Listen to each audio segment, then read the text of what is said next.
नमस्कार। अंतर्राष्ट्रीय खबरों के हमारे इस खास कार्यक्रम में आपका स्वागत है। मैं हूं चंद्रशेखर जोशी। इस कार्यक्रम में हम आपको इस वक्त की बड़ी अंतर्राष्ट्रीय खबरें बताते हैं, साथ ही दो बड़ी खबरों पर अपने विशेषज्ञ मेहमान के साथ चर्चा भी करते हैं।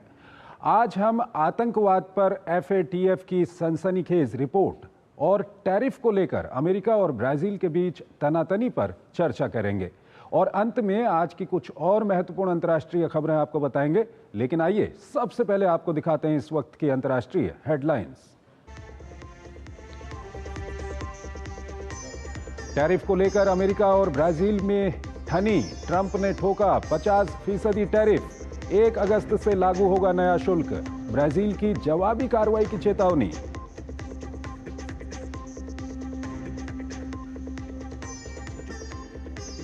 बांग्लादेश की पूर्व प्रधानमंत्री शेख हसीना की बड़ी मुश्किलें। मानवता के विरुद्ध अपराध मामले में आरोप तय। 2 वरिष्ठ अधिकारियों पर भी मुकदमा चलाने का निर्देश।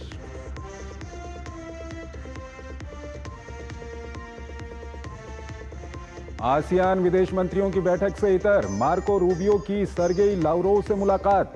बैठक में यूक्रेन शांति वार्ता पर प्रगति न होने पर अमेरिका ने जताई निराशा। रोम में यूक्रेन के पुनर्निर्माण को लेकर EU की बैठक।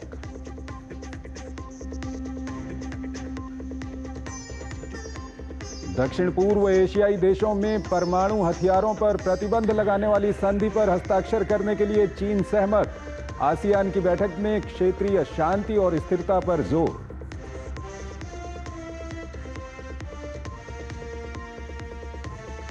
ब्रिटेन और फ्रांस के बीच छोटी नाव से आने वाले प्रवासियों से निपटने के लिए नया समझौता। ब्रिटेन के प्रधानमंत्री कीर स्टारमर ने कहा, ऐसे लोगों को हिरासत में लेकर भेजा जाएगा फ्रांस।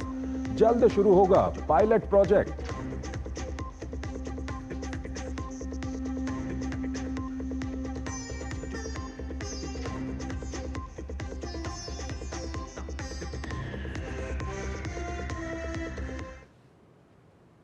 और आइए पहली खबर की ओर आपको लिए चलते हैं। क्या आप भरोसा करेंगे कि आतंकवाद फैलाने के लिए आतंकी संगठन ऑनलाइन खरीदारी करते हैं और डिजिटल माध्यम से भुगतान करते हैं?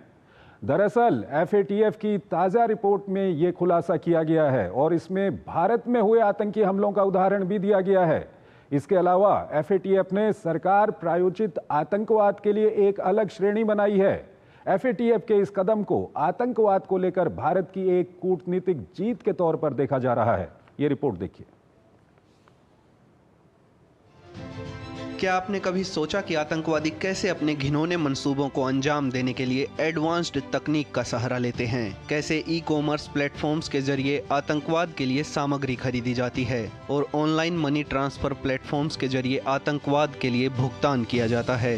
दरअसल ये जानकारी आतंकी फंडिंग पर नजर रखने वाली संस्था FATF ने अपनी हालिया रिपोर्ट में भी छापी है। साथ ही इस रिपोर्ट में पाकिस्तान द्वारा सीमा पार से फैलाए जा रहे आतंकवाद को दुनिया के सामने लाने की भारत की कोशिशों को बड़ी सफलता मिली है। FATF ने अपनी ताजा रिपोर्ट में पहली बार सरकारों द्वारा प्रायोजित आतंकवाद को एक अलग कैटेगरी में दर्ज किया है। फाइनेंशियल एक्शन टास्क फोर्स की रिपोर्ट में माना गया है कि देशों द्वारा प्रायोजित आतंकवाद वैश्विक व्यवस्था के लिए एक बड़ा खतरा है। इसमें सरकारों द्वारा की जा रही आतंक की फंडिंग को वैश्विक शांति, सुरक्षा और क्षेत्रीय वित्तीय व राजनीतिक प्रणालियों के लिए दीर्घकालिक खतरा बताया गया है। भारत लंबे समय से स्टेट स्पॉन्सर्ड टेरर को लेकर पाकिस्तान को बेनकाब करता रहा है। अब FATF ने भी इस बात को स्वीकार करते हुए इसे अपनी रिपोर्ट में जगह दी है। हालांकि FATF की रिपोर्ट में सीधे तौर पर पाकिस्तान का नाम नहीं लिया गया है, लेकिन इसमें पाकिस्तान की जमीन पर पल रहे लश्कर-ए-तैयबा और जैश-ए-मोहम्मद जैसे आतंकी संगठनों को मिल रही वित्तीय और अन्य मदद की बात कही गई है। FATF की इस रिपोर्ट में लश्कर-ए-तैयबा, जैश-ए-मोहम्मद और तहरीक-ए-तालिबान पाकिस्तान जैसे UN डेजिग्नेटेड आतंकी संगठनों का स्पष्ट जिक्र किया गया है। FATF का कहना है कि भारत में आतंकवादी हमले के लिए सामग्री की खरीद में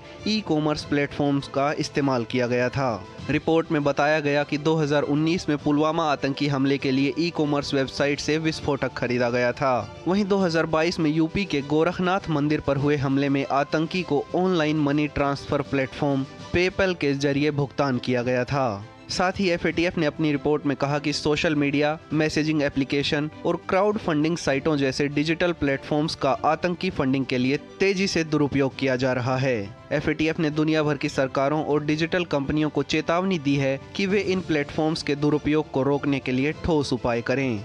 इसीलिए भारत आतंक के लिए इस्तेमाल होने वाले प्लेटफॉर्म्स पर पैनी निगाह रखते हुए आतंकी फंडिंग का मुद्दा वैश्विक मंचों पर उठाता रहा है। कुछ दिन पहले ही ब्रिक्स घोषणा पत्र में भी सीमा पार आतंकवाद और टेरर फंडिंग के खिलाफ सख्त कार्रवाई का आह्वान किया गया है। अब एफएटीएफ द्वारा भी राज्य प्रायोजित आतंकवाद को बड़ा खतरा मानना भारत की बड़ी कूटनीतिक जीत मानी जा रही है।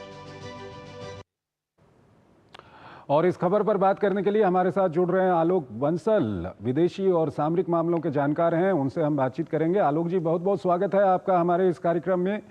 आलोक जी, पहला सवाल आपके सामने ये रखेंगे कि एफएटीएफ की जो ये रिपोर्ट आई है, इसमें काफ़ी सनसनीखेज खुलासे किए गए हैं।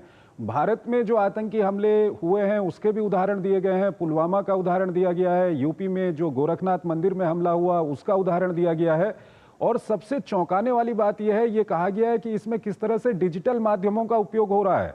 जो बारूद या आरडीएक्स खरीद है वो ऑनलाइन हो रही है, उसके अलावा जो भुगतान है वो भी ऑनलाइन हो रहा है। क्या कुछ कहेंगे आप? भारत हमेशा से ये कहता रहा है कि ये जो आतंक के जो घटनाएं हो रही हैं, इसको पहली चीज तो ये स्टेट स्पॉन्सर्ड है। तो पहली चीज तो ये है कि एफएटीएफ की ये रिपोर्ट में पूरा एक सेक्शन है जो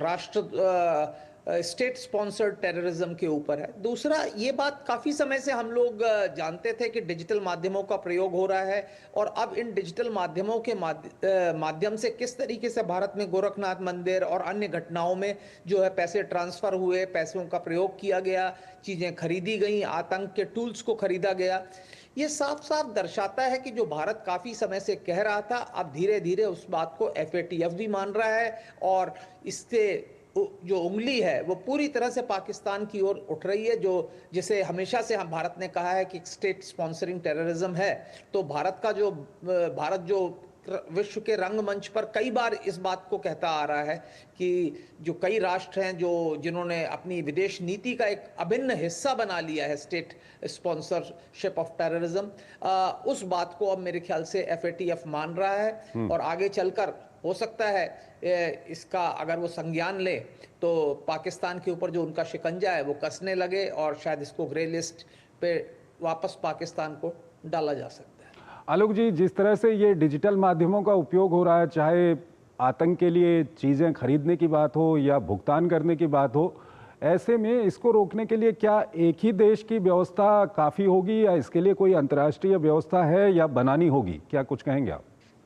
देखिए, डिजिटल माध्यमों में जहां नुकसान है वहां एक फायदा भी है। डिजिटल माध्यमों को ट्रैक करना आसान है अगर सभी देशों में एक आम सहमति हो कि इस तरीके के जो ट्रांजैक्शंस हैं उनको ट्रैक किया जाएगा, उनके रिकॉर्ड्स जो हैं एक दूसरे के साथ शेयर किए जाएंगे, तो इस तरीके से उनको जो स्रोत हैं उनको ट्रैक भी किया जा सकता है। और इसके लिए एक आवश्यक है कि अंतर्राष्ट्रीय व्यवस्था होनी चाहिए जिसमें ट्रांसपेरेंसी हो, और एफएटीएफ का जो प्रमुख उद्देश्य है वो यही है कि फाइनेंशियल ट्रांसपेरेंसी हो, जिससे कि जो टेरर फाइनेंसिंग है उसको रोका जा सके। तो मेरे ख्याल से एफएटीएफ को इसको आगे बढ़ाना चाहिए, और एक ट्रांसपेरेंसी लाने के लिए जो भी अंतर्राष्ट्रीय प्रावधान होने चाहिए उनको लाने की पूरी कोशिश करनी चाहिए, उसको आगे बढ़ाने की पूरी चेष्टा करनी चाहिए। आलोक जी, एफएटीएफ तो मौजूद है, उसके अलावा क्या दूसरी वैश्विक व्यवस्थाओं की ज़रूरत होगी? जिस तरह से तकनीकी आ रही है और तकनीकी इन्वॉल्व हो रही है हर चीज़ में, आतंकवाद में भी अब तकनीकी इन्वॉल्व हो रही है, तो क्या ये आतंकवाद से लड़ने के लिए कोई वैश्विक व्यवस्था इस तरह की है या बनानी है? तो उसके लिए क्या कुछ अभी करने की ज़रूरत है? देखिए, एफएटीएफ तो सिर्फ टेरर फाइनेंसिंग की तरफ ध्यान दे रहा है। अगर हमें डिजिटल माध्यमों के जो ट्रांजैक्शंस हो रहे हैं उनको मॉनिटर करने के लिए, उनको ट्रैक करने के लिए, उनके मैनेजमेंट के लिए एक अंतर्राष्ट्रीय व्यवस्था बनानी है, तो उसमें हमें तकनीकी रूप से जो सक्षम लोग हैं उनकी एक संस्था बनाने की आवश्यकता हो सकती है। जैसे आप व्यापार के लिए आपने WTO बनाया, इस तरीके से आप डिजिटल ट्रांजैक्शंस के लिए ग्लोबल कोई माध्यम या कुछ संस्था का निर्माण किया जा सकता है। पर इसके लिए वैश्विक एफएटीएफ अगर शुरुआत करे, क्योंकि एफएटीएफ की रिपोर्ट जो है इस बात के लिए शुरुआत होगी, क्योंकि अंतर्राष्ट्रीय कम्युनिटी को ये समझना पड़ेगा कि आने वाले समय में इसकी जरूरत है।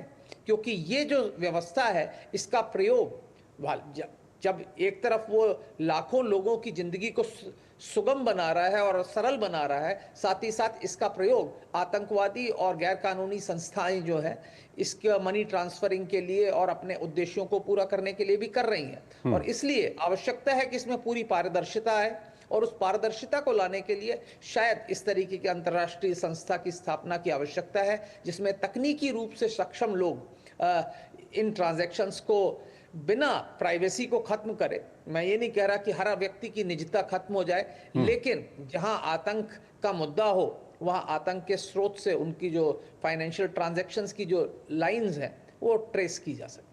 किससे आशा की जा सकती है? क्या संयुक्त राष्ट्र से इस तरह की कोई आशा की जा सकती है? क्योंकि अभी तक तो चाहे आतंकवाद से लड़ने की बात हो या दूसरे इस तरह के मामले हों, उसमें देशों और देशों के बीच में समझौते ज़्यादा प्रासंगिक हो गए हैं आजकल।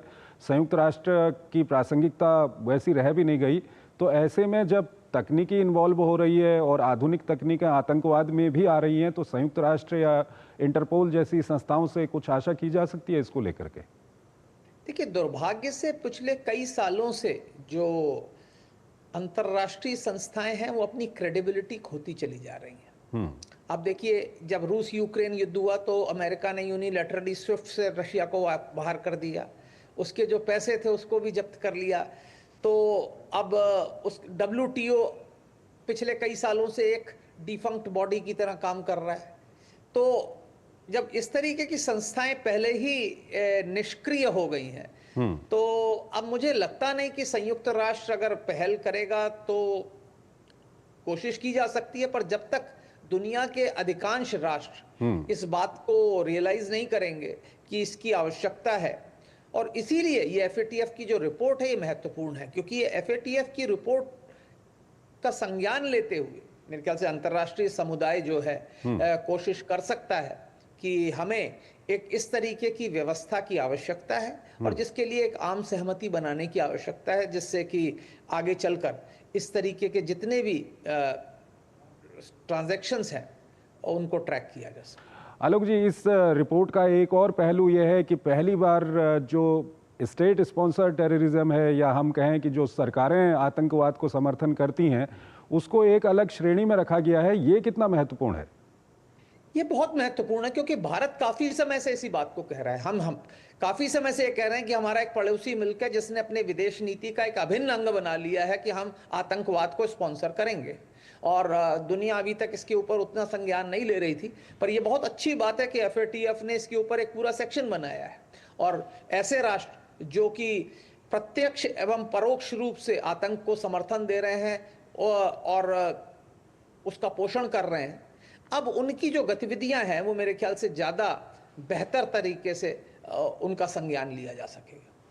आलोक जी, भारत लगातार चाहे FATF हो या दूसरी संस्थाओं के सामने इस तरह के मामले उठाते रहा था, तो अब ये एक अलग से कैटेगरी बना देना स्टेट स्पॉन्सर टेररिज्म की, ये भारत की कहीं ना कहीं कूटनीतिक जीत कहा जा सकता है इसको? बिल्कुल, इसमें कोई शक की बात नहीं है कि हम वो राष्ट्र थे जो हमेशा से इस बात को कहते थे कि जो स्टेट स्पॉन्सर्ड टेररिज्म है वो खत्म होना चाहिए, और इसके बारे में दुनिया को जितना ज्यादा जागृत भारत ने किया शायद किसी अन्य राष्ट्र ने नहीं किया। और अब FATF ने अपनी रिपोर्ट में जो एक अगला अलग सेक्शन बना दिया है इसके ऊपर, ये बहुत महत्वपूर्ण बात है और ये भारत की एक तरीके से बहुत बड़ी कूटनीतिक जीत है। ठीक है आलोक जी, हमारे साथ बने रहिए। एक और महत्वपूर्ण विषय है, उस पर अभी हम आपसे बातचीत करेंगे, लेकिन हमको यहाँ पर एक छोटा सा ब्रेक लेना है। एक छोटा सा ब्रेक लेते हैं। इस साल का जो प्रॉफिट है इंटरेस्ट पे डाल देंगे, हर महीने ब्याज का पैसा आता रहेगा। अगर रेगुलर इनकम ही चाहिए तो आप वो पैसे फिक्स्ड इनकम फंड्स में डाल दो। वो क्या होता है? फिक्स्ड इनकम म्यूचुअल फंड्स चुने हुए ब्याज देने वाली कंपनी बॉन्ड्स, गवर्नमेंट बॉन्ड्स और मनी मार्केट में इन्वेस्ट करते हैं। सिस्टमेटिक विथड्रॉवल प्लान से आपको on the dot fixed amount भी आता रहेगा। म्यूचुअल फंड में फिक्स्ड इनकम वाली बात सही है। म्यूचुअल फंड निवेश बाजार जोखिमों के अधीन है। योजना से जुड़े सभी दस्तावेजों को ध्यान से पढ़ें। शादी का किचन महके जहां, गोल्डी किचन किंग मसाले हो वहां। गोल्डी लाई है फ्रेश लॉक टेक्नोलॉजी जो रखे मसालों को हर समय फ्रेश। मेरी पसंद, मेरी पसंद, मेरी पसंद, मेरी पसंद है। हमारी पसंद। हम सबकी पसंद। मजबूत देश का मजबूत सरिया हो गया steel. Sir peri pulao try करो, मस्त है। कैसा है? अरे उसको काहे को घूरता है? टिप्स इग्नोर करने का, अपना दिमाग लगाकर ऑर्डर देने का। मार्केट का स्टॉक टिप्स बहुत लोग देता है, डेंजरस हो सकता है। कंपनी और रिस्क पूरा समझने का, फिर इन्वेस्ट करने का। सोच कर, समझ कर, इन्वेस्ट कर। देखो इधर, ये छतरी भी है। एक मिनट। क्या हुआ? अभी से इतना खर्चा करोगे तो मेरी पढ़ाई का क्या करोगे? आप बिल्कुल टेंशन मत लो, आपके पापा ने प्लानिंग कर रखी है। अच्छा? उन्होंने पहले ही लाइफ इंश्योरेंस का चाइल्ड प्लान सोच रखा है इसके लिए। बढ़िया है। आप आइए बैठिए, लेके चलते हैं इसमें। क्या? सपनों को रखो सुरक्षित चाइल्ड प्लान के साथ। सबसे पहले लाइफ इंश्योरेंस।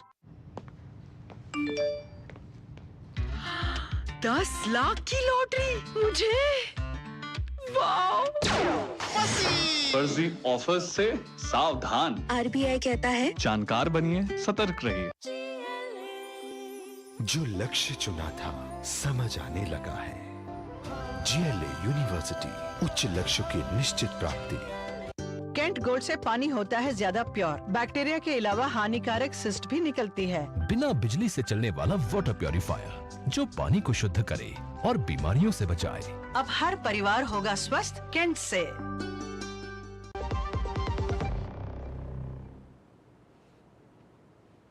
स्वागत है आपका ब्रेक के बाद।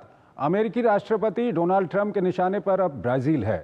ट्रंप ने ब्राजील पर 50% टैरिफ लगाने की घोषणा की है। ट्रंप ने ब्राजील के राष्ट्रपति लूला दा सिल्वा पर अपने विपक्ष को अलोकतांत्रिक तरीके से दबाने और प्रताड़ित करने का आरोप भी लगाया है और ब्राजील पर अमेरिकी कंपनियों को नुकसान पहुंचाने का आरोप भी लगाया है। दूसरी ओर ब्राजीली राष्ट्रपति टैरिफ को लेकर अमेरिका पर कड़ा रुख अपना रहे हैं और लगातार अमेरिका और ट्रंप विरोधी बयान दे रहे हैं। ये रिपोर्ट देखिए। दुनिया के अलग अलग देशों पर ट्रंप का टैरिफ स्ट्राइक जारी है। ट्रंप के ताजा टैरिफ अटैक में ब्राजील सबसे अधिक प्रभावित होता दिखाई दे रहा है। ट्रंप ने 1 अगस्त से ब्राजील पर 50% टैरिफ लगाने की घोषणा की है। इसके जवाब में राष्ट्रपति लूला डा सिल्वा ने कहा है कि ब्राजील भी अमेरिका पर टैरिफ लगाएगा। ऐसा माना जा रहा है कि ब्राजील के राष्ट्रपति लूला दा सिल्वा की ओर से ट्रंप टैरिफ को लेकर की गई आलोचना के चलते उस पर टैरिफ को पहले के 10% से बढ़ाकर सीधा 50% कर दिया गया है। ब्राजील को भेजे गए ट्रंप टैरिफ लेटर में कहा गया है कि ये टैरिफ ब्राजील द्वारा अमेरिका में स्वतंत्र चुनावों और अमेरिकियों के मौलिक अधिकारों पर की गई तमाम टिप्पणियों के बाद लगाया गया है। ब्राजील के रियो डी जेनेरो में हुई ब्रिक्स देशों की बैठक के दौरान भी ट्रंप इस समूह से नाराज दिखे थे। तब उन्होंने अमेरिका विरोधी नीति अपनाने वाले सदस्य देशों पर 10% टैरिफ लगाने की धमकी दी थी। इस पर लूला डा सिल्वा ने कड़ी प्रतिक्रिया देते हुए कहा था कि उन्हें जानना चाहिए कि दुनिया बदल गई है, हम कोई सम्राट नहीं चाहते हैं। इसके बाद ट्रंप ने ब्राजील की सरकार पर पूर्व राष्ट्रपति जेयर बोल्सोनारो के खिलाफ राजनीतिक द्वेष से प्रेरित बदले की कार्रवाई का आरोप लगाया। बता दें कि बोल्सोनारो को ट्रंप का नजदीकी माना जाता है और उन पर राष्ट्रपति लूला के खिलाफ तख्ता पलट के कथित प्रयास करने के आरोप में मुकदमा चल रहा है। बोल्सोनारो पर जनवरी 2023 में हजारों समर्थकों के साथ सरकारी इमारत पर चढ़ाई करने का आरोप है। इस वक्त अमेरिका में रह रहे बोल्सोनारो इन आरोपों को खारिज करते हैं। बोल्सोनारो को लेकर ट्रंप के ताजा बयान पर लूला ने फिर दोहराया कि तख्ता पलट की साजिश रचने वालों के खिलाफ जो कानूनी कार्रवाई चल रही है वो पूरी तरह से ब्राजील के न्यायपालिका के अधिकार क्षेत्र में आती है। ट्रंप ने ब्राजील पर अमेरिकी टेक कंपनियों को भी निशाना बनाने का आरोप लगाया। इस पर लूला का कहना है कि देशी या विदेशी सभी कंपनियों को हमारे कानूनों का पालन करना होगा, तभी वो यहाँ काम कर सकती हैं। ट्रंप ने अपने पत्र में दावा किया कि दोनों देशों के बीच व्यापार से अमेरिका को नुकसान हो रहा है, जबकि लूला ने इसे तथ्यात्मक रूप से गलत बताया है। लूला का कहना है कि अगर अमेरिका की तरफ से कोई एक तरफा टैक्स बढ़ाया जाता है तो ब्राजील की ओर से भी उचित कार्रवाई की जाएगी। इस खबर पर बात करने के लिए आलोक बंसल हमारे साथ जुड़े हुए हैं, विदेशी और सामरिक मामलों के जानकार हैं, उनसे हम बातचीत करेंगे। आलोक जी, अगर इस मामले को देखें तो हमने देखा है कि जब से डोनाल्ड ट्रंप सत्ता में आए हैं तब से उन्होंने एक, जिसको वो खुद भी डील और बिजनेस का टर्म देते हैं, उन्होंने पहले चाहे चीन की बात करें, यूके की बात करें या उसके अलावा कनाडा की बात करें, मैक्सिको की बात करें, दूसरे देशों की, उन्होंने कहीं ना कहीं पहले एक दबाव बनाया है बहुत ज़्यादा टैरिफ लगा के, और बाद में दोनों देशों के बीच में बातचीत हुई है, फिर वो टैरिफ कम हुआ है। ब्राज़ील के मामले में भी यही है या इससे कुछ और है, क्योंकि इसमें कई सारे तथ्य आ रहे हैं यहाँ पर। आलोक जी, अपने सिस्टम को अनम्यूट कर लीजिए आप। हाँ, पहली बात तो यह है कि जो ब्राजील का मुद्दा है काफी गंभीर है, क्योंकि ब्राजील के केस में ये ब्राजील के अंदरूनी मामलों में सीधा सीधा हस्तक्षेप है। आप ब्राजील को ये बोल रहे हैं कि आप अपने किसी के खिलाफ जो आप अभियोग चला रहे हैं, किसी के खिलाफ जो आप कोर्ट केस कर रहे हैं, उसके कारण हम आपके ऊपर लगाएंगे। तो ये भी किसी भी राष्ट्र में सीधा अंदरूनी मामलों में हस्तक्षेप है, जो मेरे ख्याल से आगे चल के दुनिया के लिए बड़ी समस्या का कारण बन सकता है। दूसरी तरफ ये है कि पहले ब्रिक्स समिट के बाद उन्होंने बोला ब्रिक्स राष्ट्रों पर 10% लगाएंगे, अब उन्होंने 50% लगा दिया। और ये समझना चाहिए कि ब्राजील के साथ अमेरिका का जो ट्रेड बैलेंस है वो फेवरेबल है। मतलब अमेरिका ब्राजील को ज्यादा एक्सपोर्ट करता है बजाय ब्राजील से इंपोर्ट करने के। जैसे भारत के साथ उसका एडवर्स है, हम अमेरिका को ज्यादा निर्यात करते हैं बजाय अमेरिका से आयात करने के लिए, वो अलग बात है। लेकिन ब्राजील के केस में ब्राजील जो है अमेरिका को कम निर्यात करता है, तो फेवरेबल बैलेंस ऑफ ट्रेड है अमेरिका के पक्ष में।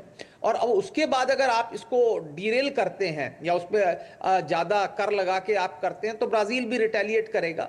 और मुझे नहीं लगता कि इसमें अमेरिका का कोई फायदा होने वाला है, इसमें अमेरिका का ही नुकसान हो सकता है। और चूंकि वो ब्रिक्स देशों के साथ टकराव की स्थिति बढ़ती चली जा रही है, तो मेरे ख्याल से ब्राजील उसमें पहली कड़ी है।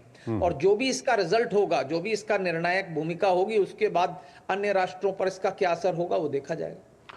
आलोक जी, क्योंकि यहाँ पर ब्रिक्स देशों वाला मामला थोड़ा सा अलग हो गया है, क्योंकि यहाँ पे बोल्सोनारो का वो मामला लेके आ रहे हैं और बोल्सोनारो जो है वो अमेरिका में रह रहे हैं। तो ये आंतरिक मामले में हस्तक्षेप, इसको किस तरह से देखना चाहिए, किस तरह से इसको देखें, क्योंकि बोल्सोनारो जो है वो अमेरिका में रह रहे हैं। मैंने कहा ना, ये पूरी तरह से किसी देश के आंतरिक मामलों में हस्तक्षेप है। आप एक ऐसे व्यक्ति को जो आपकी पसंद का है, आप उसको सत्ता पे बैठाना चाहते हैं, उसके खिलाफ कोई उसने जो सत्ता पलट की कोशिश की, उसके ऊपर आप ये चाहते हैं कि कानूनन कार्यवाही भी ना हो। तो ये तो मेरे हिसाब से किसी दूसरे सार्वभौम राष्ट्र की जो सार्वभौमता है उसके ऊपर अंदर हस्तक्षेप है, उसकी सोवरेनिटी का इंफ्रिंजमेंट है, और आप उसको धमकी दे रहे हैं कर के माध्यम से। तो मुझे नहीं लगता कि ये जो ट्रंप की जो धमकियां हैं अब ये ज्यादा दिन चलेंगी, क्योंकि आपने पहले भी देखा कि ट्रंप ने धमकियां देके फिर बैक ट्रैक किया। पर अब जो आगे बढ़ता जा रहा है समय, मुझे लगता है कि अमेरिकी जनमानस भी और वैश्विक जनमानस भी अब ट्रंप की जो भभकियां हैं, गीदड़ भभकियां हैं, उससे अब मुझे प्रभावित होता हुआ नहीं दिख रहा। ये जो ब्राजील का मामला है, ये टैरिफ तक ही रुकेगा या इससे आगे भी जा सकता है? क्योंकि ये बिल्कुल मामला अलग है। चीन, मैक्सिको, यूके जो दूसरे देशों के साथ टैरिफ की बात थी, उससे मामला बिल्कुल ही अलग है। ये सही बात है कि ये पहली बार है जब एक ऐसे राष्ट्र के ऊपर टैरिफ लगाए जा रहे हैं जो कि जिसके साथ अमेरिका का फेवरेबल ट्रेड बैलेंस है। और दूसरा, जिन विषयों के ऊपर ये टैरिफ लगाए जा रहे हैं वो राजनीतिक है, ना कि आर्थिक। तो ये एक बड़ी दुर्भाग्यपूर्ण स्थिति है। और लेकिन हमें ये समझना चाहिए कि ब्राजील जो है लैटिन अमेरिका का सबसे बड़ा देश है और कोई छोटा बनाना रिपब्लिक नहीं है, और उसकी अपनी सार्वभौमता है। राष्ट्रपति लुल्ला अभी काफी लोकप्रिय भी हैं और एक बड़ी संख्या में लोग उनके साथ हैं। उनकी जो आर्थिक पॉलिसीज हैं, राजनीतिक पॉलिसीज हैं, वो कुछ हद तक अमेरिका विरोधी हैं, और इसमें कोई शक की बात नहीं है। लेफ्ट विंग के वो राष्ट्रपति हैं। लेकिन मुझे नहीं लगता कि अमेरिका ब्राजील की उस तरीके से बाह मरोड़ सकता है जैसे वो कई अन्य छोटे राष्ट्रों के साथ करता रहा है। यानी कि कहीं ना कहीं आप संकेत दे रहे हैं कि आगे जाके इसमें भी डील होगी दोनों देशों के बीच में। देखिए, ट्रंप साहब के साथ तो ये है ना कि आज कुछ वक्तव्य दिया है, कल कुछ और देंगे। तो उनके यहाँ कोई कंसिस्टेंसी तो है नहीं। तो अगर कल को उनको लगता है कि हाँ इससे अमेरिका का नुकसान हो रहा है, तो वो डील का नाम दे देंगे, डील कर लेंगे। अब राष्ट्रपति ट्रंप के साथ डील तो कभी भी और किसी भी समय हो सकती है। बस उनको अच्छा लगना चाहिए कि हाँ इससे अच्छा हो रहा है तो हो रही है। तो इस तरीके की तो घटनाएं एक आम हो गई हैं। आज कुछ वक्तव्य, कल कुछ और वक्तव्य, परसों कुछ और। तो एक कंसिस्टेंट पॉलिसी जो होती है, वो विदेश नीति आज अमेरिका की रह नहीं गई है। और इसलिए अमेरिका के साथ कोई भी वार्तालाप करना, कोई लॉन्ग टर्म डिस्कशन, मुझे इस टाइम उसका कोई ज़्यादा उपयोग दिख नहीं रहा, क्योंकि एक कंसिस्टेंट पॉलिसी जो होनी चाहिए, जो विदेश मंत्रालय की होनी चाहिए, वो दिख नहीं रही। क्योंकि कई मामलों में उन्होंने अपने ही एस्टेब्लिशमेंट को बाईपास किया। जैसे आपने देखा था, पहले तुलसी गबार्ड ने बोला ईरान परमाणु हथियार नहीं बना सकता, उन्होंने कहा नहीं, वो उसका कहना हो सकता है, ये मेरा है। तो ऐसी ही स्थिति चल रही है जहां एक यूनिलैटरल डिसीजंस लिए जा रहे हैं। तो ये मुझे लगता है कि आगे चल के डील हो सकती है, जब उनको रियलाइज होगा कि भाई इससे अमेरिका का ही नुकसान है, इसमें ब्राजील का नुकसान तो है पर उससे ज्यादा अमेरिका का नुकसान है। तो मेरे ख्याल से कुछ ना कुछ तो वे फॉरवर्ड निकाला जाएगा। ठीक है आलोक जी, बहुत बहुत शुक्रिया हमारे इस कार्यक्रम में जुड़ने के लिए और दोनों ही विषयों पर अपना महत्वपूर्ण विश्लेषण हमारे दर्शकों के साथ साझा करने के लिए। यहाँ पर हम एक छोटा सा ब्रेक लेंगे और ब्रेक के उस पार आज की कुछ और महत्वपूर्ण अंतर्राष्ट्रीय खबरें आपको बताएंगे।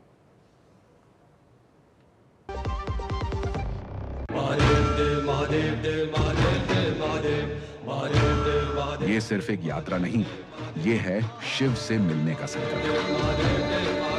हिमालय की ऊंचाइयों पर जहां बर्फ से प्रकट होते हैं स्वयं महादेव,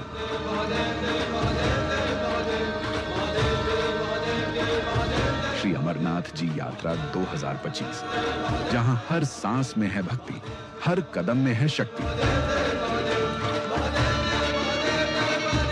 सरकार की चाक चौबंद तैयारी, श्रद्धालुओं की अटूट आस्था। तो तैयार हो जाइए बाबा बर्फानी के दरबार चलने के लिए।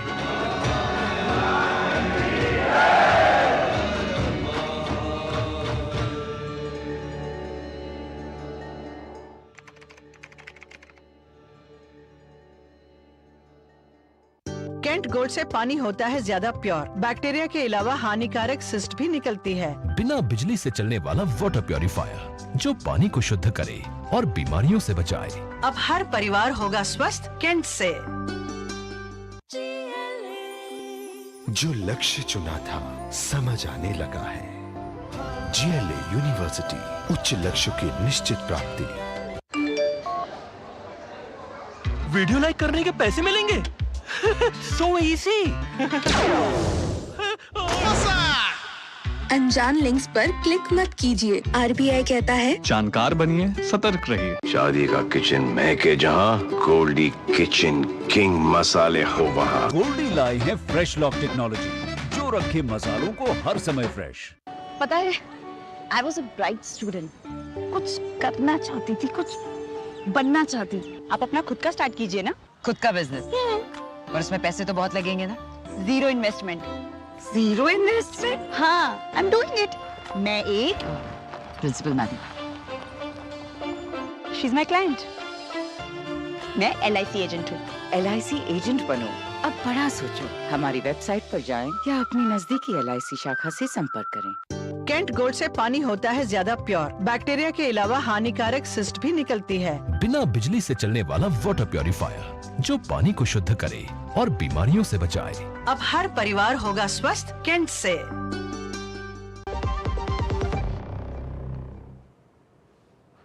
स्वागत है आपका ब्रेक के बाद और अंतर्राष्ट्रीय खबरों के हमारे इस कार्यक्रम को हम यहीं पर खत्म करते हैं, लेकिन जाते जाते आपको छोड़ जाते हैं आज की कुछ और महत्वपूर्ण अंतर्राष्ट्रीय खबरों के साथ। आप इन खबरों को देखिए और हमारी पूरी टीम को इजाजत दीजिए। नमस्कार। बांग्लादेश के अंतर्राष्ट्रीय अपराध न्यायाधिकरण ने पूर्व प्रधानमंत्री शेख हसीना पर मानवता के विरुद्ध कथित अपराधों के लिए औपचारिक रूप से आरोप लगाया है। पिछले साल जुलाई में हुए विद्रोह के दौरान प्रदर्शनकारियों पर की गई घातक कार्रवाई से जुड़े मामले में यह आरोप लगा है। इसमें शेख हसीना के साथ और 2 वरिष्ठ अधिकारियों पर आरोप लगे हैं। गुरुवार सुबह रूस ने यूक्रेन पर 2 दिनों में दूसरा बड़ा हवाई हमला किया। यूक्रेनी राष्ट्रपति वोलोदिमीर ज़ेलेंस्की ने कहा कि हमले में लगभग 400 ड्रोन और 18 मिसाइलें शामिल थीं, जिनका मुख्य निशाना राजधानी कीव थी। इस हमले में 19 लोग घायल हुए हैं और कीव के कई क्षेत्रों में नुकसान की खबर है। वहीं रूस ने दावा किया है कि यूक्रेनी सेना ने रूस के सीमावर्ती बेलगोरोद क्षेत्र के शेबेकिनो शहर पर गोलीबारी की, जिसमें एक महिला की मौत हो गई और एक व्यक्ति घायल हो गया। इस सब के बीच रोम में यूक्रेन के पुनर्निर्माण के लिए यूरोपियन यूनियन के नेताओं की बैठक में यूक्रेन ने महत्वपूर्ण सहायता और वायु रक्षा प्रणाली की मांग की है। वहीं दूसरी ओर कुआलालंपुर में रूसी विदेश मंत्री सर्गेई लावरोव और अमेरिकी विदेश मंत्री मार्को रूबियो के बीच एक बैठक हुई है। यूरोपीय आयोग की अध्यक्ष उर्सुला वोन डेर लेयन गुरुवार को यूरोपीय संसद में अविश्वास प्रस्ताव से बच गईं। यह प्रस्ताव मुख्यतः दक्षिणपंथी सांसदों द्वारा पेश किया गया था, जिन्होंने आरोप लगाया था कि उर्सुला और उनकी टीम ने गैर कानूनी कार्रवाइयों के जरिए यूरोपीय संघ में विश्वास को कमजोर किया है। संसद के केवल 175 सदस्यों ने प्रस्ताव का समर्थन किया, जबकि 360 ने इसके खिलाफ मतदान किया। दक्षिण कोरिया के पूर्व राष्ट्रपति यून सुक योल के खिलाफ चल रहे विद्रोह मामले में एक नया मोड़ आया है। पूर्व राष्ट्रपति योल को सैन्य शासन लागू करने की नाकाम कोशिश के आरोप में दूसरी बार गिरफ्तार किया गया है। यून की गिरफ्तारी सियोल के पास स्थित युईवांग के डिटेंशन सेंटर में की गई। उनकी गिरफ्तारी के कुछ समय बाद ही कोर्ट में सुनवाई होनी थी, लेकिन स्वास्थ्य कारणों से वो अदालत में पेश नहीं हुए। मलेशिया और चीन के विदेश मंत्रियों ने पुष्टि की है कि चीन दक्षिण पूर्व एशियाई देशों में परमाणु हथियारों पर प्रतिबंध लगाने वाली संधि पर हस्ताक्षर करने के लिए सहमत हो गया है। यह कदम अमेरिकी टैरिफ के खतरे के बीच बढ़ते वैश्विक सुरक्षा तनाव से क्षेत्र को बचाने के लिए उठाया गया है। आसियान विदेश मंत्रियों की बैठक में चीन के इस कदम का स्वागत किया गया। केन्या के राष्ट्रपति विलियम रूटो ने पुलिस को उन प्रदर्शनकारियों के पैर में गोली मारने के आदेश दिए हैं जो दुकानों में तोड़फोड़ कर रहे हैं। दरअसल 2 दिन पहले देशव्यापी सरकार विरोधी प्रदर्शनों में पुलिस गोलीबारी में 31 लोगों की मौत हो गई थी। इस दौरान कुछ सुपरमार्केट, दुकानों और अस्पतालों को लूटा गया, क्षतिग्रस्त किया गया या आग लगा दी गई थी।